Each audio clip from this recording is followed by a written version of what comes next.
پیش ہے ہندی زبان میں اپڈیٹ۔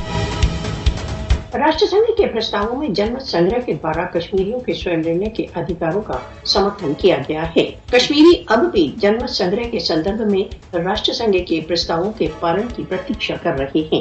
राष्ट्रसंघ के तत्वावधान में जनमत संग्रह कश्मीर विवाद के समाधान का एकमात्र विकल्प है। मोदी शासन भारत द्वारा अवैध रूप से अधिकृत जम्मू कश्मीर में कश्मीरी जनता द्वारा राष्ट्रसंघ के तत्वावधान में जनमत संग्रह की मांग के लिए उन्हें सामूहिक रूप से दंडित कर रहा है। भारत द्वारा अवैध रूप से अधिकृत जम्मू कश्मीर में कश्मीरी जनता जनमत संग्रह के लिए निरंतर बलिदान दे रही है। कश्मीरी जनता राष्ट्रसंघ के तत्वावधान में जनमत संग्रह तक अपने संघर्ष को चालू रखने के लिए कृत संकल्प है। मोदी शासन भविष्य में किसी संभावित जनमत संग्रह को प्रभावित करने के लिए भारत द्वारा अवैध रूप से अधिकृत जम्मू कश्मीर की जनसंख्यात्मक स्थिति को बदल रहा है। भारत जम्मू कश्मीर में जनमत संग्रह न कराकर दशकों से निरंतर राष्ट्रसंघ के प्रस्तावों का उल्लंघन कर रहा है। भारत का हट कश्मीर विवाद के शांतिपूर्ण समाधान में सबसे बड़ी बाधा है। भारत द्वारा अवैध रूप से अधिकृत जम्मू कश्मीर में अंतर्राष्ट्रीय दायित्व के निरंतर उल्लंघन के लिए